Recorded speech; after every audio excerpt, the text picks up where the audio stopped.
the real reason why you're struggling to find your niche. One of the #1 rules in business is if you try to serve everyone, you end up serving no one. Oh, Courtney, you are, stepping on my shoes, girl. And I'm gonna tell you this because I love you. I love you, okay? Hey, CourtneyLSanders here. Welcome back to my channel. If you're new to me, I'm a full-time online life and business coach as well as wife and mom.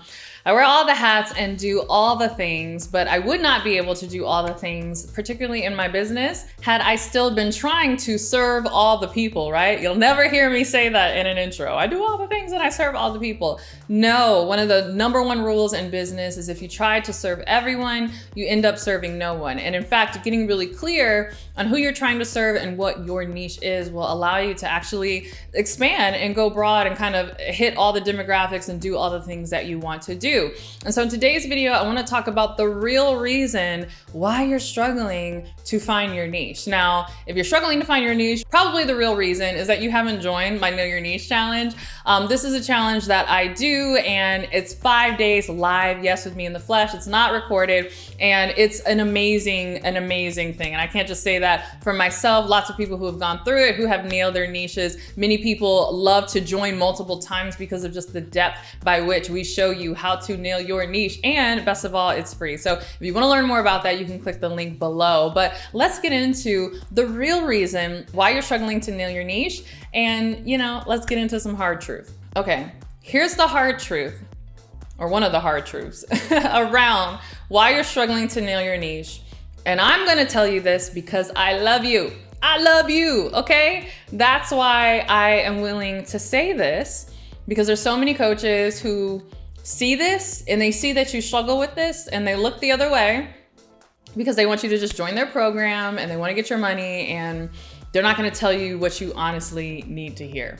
And so while there's a variety of reasons why you could be struggling to nail your niche, and we'll talk about some of them, one of the biggest ones that I see for people who are struggling is because they do not have a valuable, visible victory in their life that they can use as both a framework and a jumping off point to help other people do the same for their niche. So if you've been around my channel at any amount of time, you know that I am a big proponent in helping people with something that you yourself have a visible result in. And part of the reason why I preach and teach that is because you are your first best testimonial. When you are still struggling to get testimonials and to get other people to want to work with you, it's so much easier when you can speak to your own story and say, this is what I've been through. Here's the insight that I've developed as a part of that experience. And here is what I want to help others do. I want to help others achieve the same. Key word is achieve. And so many people struggle with this because they confuse what I call as a realization with a result. And the two are not the same. Many of us come to realizations all the time.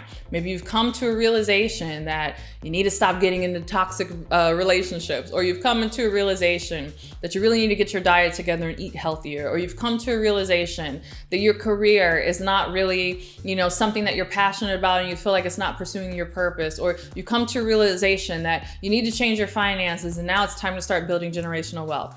Here's the thing.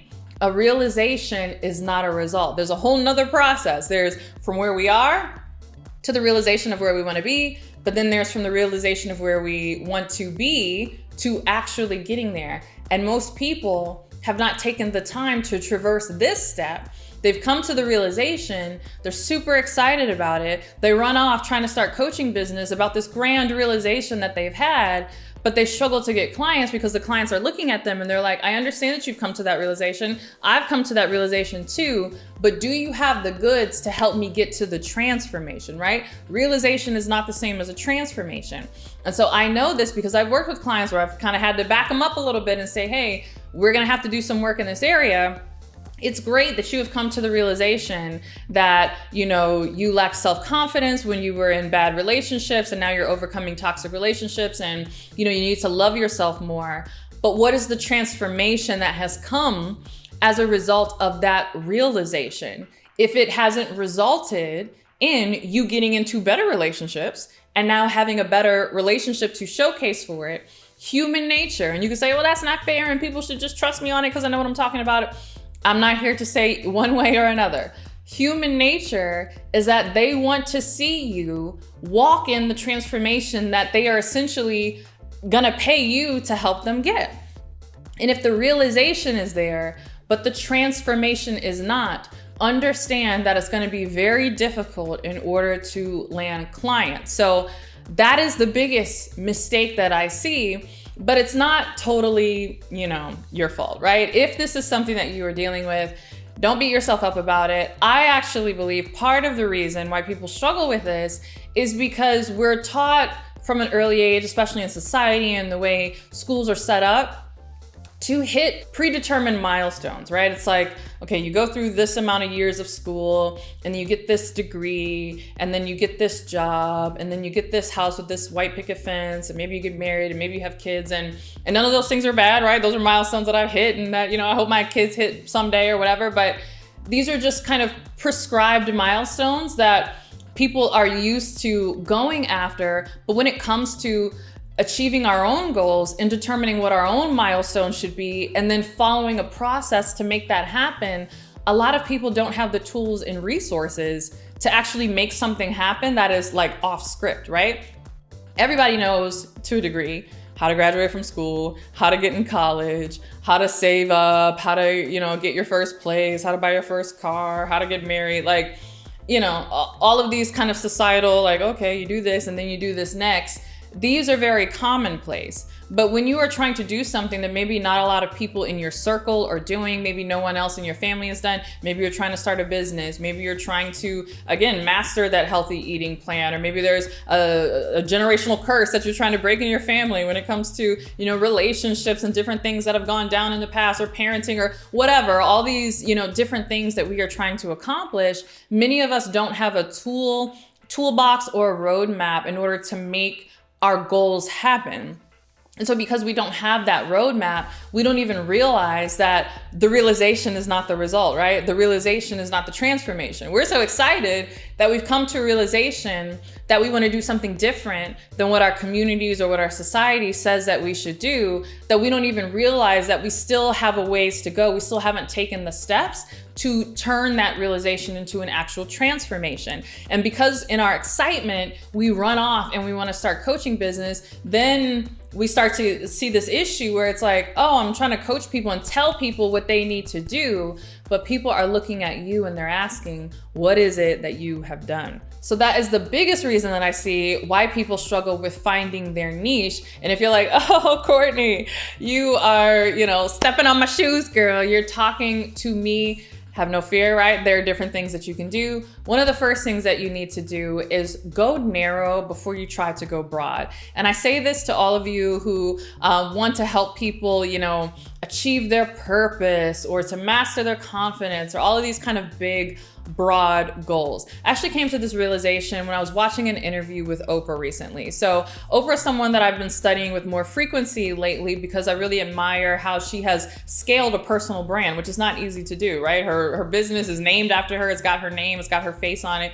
It's got her ethos, yet she has a large team who's able to move lockstep with her and operate on one accord where they all represent who she is, even if it's someone working on the Oprah team. The Oprah ethos is still seen in everything that she does in business. And that's very interesting to me as I'm continuing to grow my own brand. So anyway, I'm reading all the Oprah books and I'm watching all of the Oprah interviews. And I was really taken with one interview, I think that she did at Stanford University. I'll try to link it in the description box.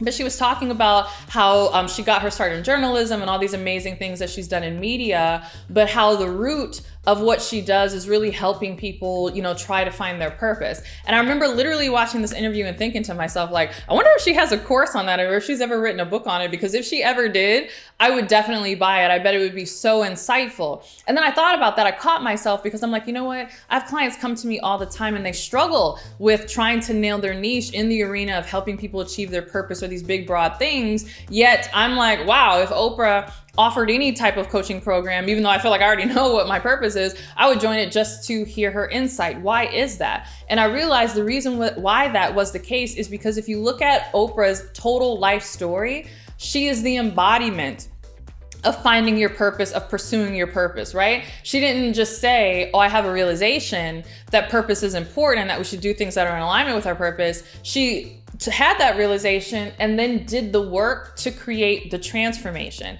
And in that same interview, she talks about initially she was doing daytime talk and it was very confrontational because this was the era of like Jerry Springer and Ricky Lake and all these things. And it was about cheating spouses and, you know, all of this crazy stuff. And she was dabbling in that in the beginning. But as she started to do it and she found that it was like disempowering, she didn't like the way it made her feel or the way it made her guests feel, she came to the realization that this is actually not in line with my purpose.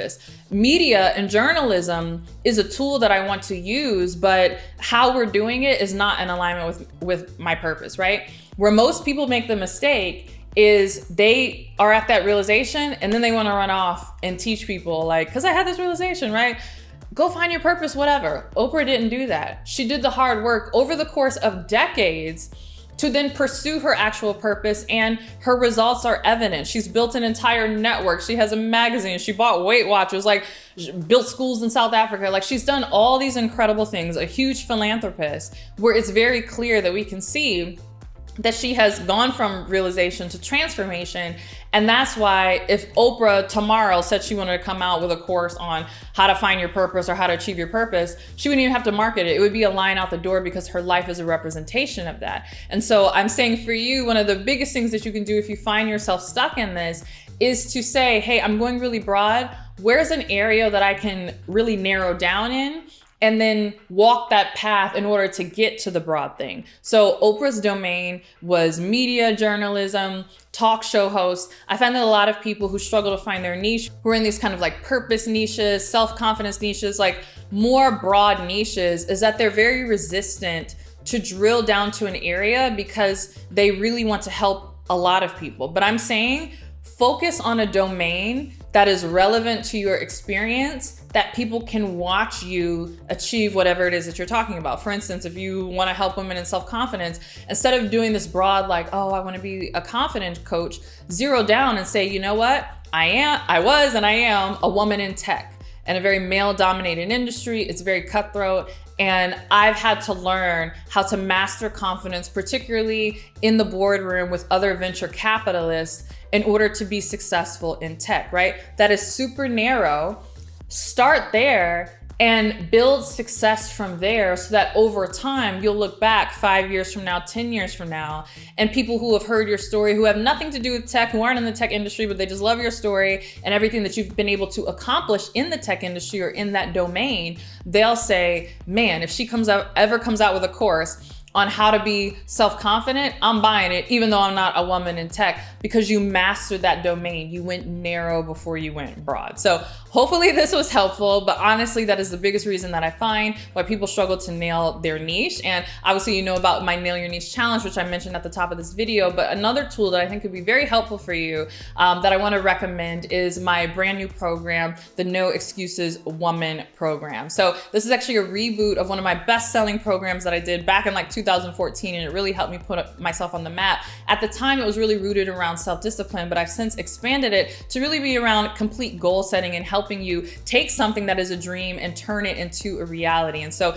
if you're struggling to go from realization to transformation, I highly, highly recommend that you jump into that program. It's completely self-paced. It is affordable. You should go ahead and click the link to learn more about it, but it can help you take the things that you are looking to ultimately get to and show you how to get there in record time so that you can turn back and build a coaching business around how you did whatever it is that you want to do. So hopefully this video was helpful to you. If it was, don't forget to give it a thumbs up and subscribe. And if you can't wait for my next video, make sure that you are subscribed to my podcast, The Courtney Sanders Show, on both iTunes and Spotify. And if you can't wait for my next podcast episode or my next YouTube video, make sure you're following me at CourtneyLSanders on Instagram. And with that, I'll see you in the next video. Bye.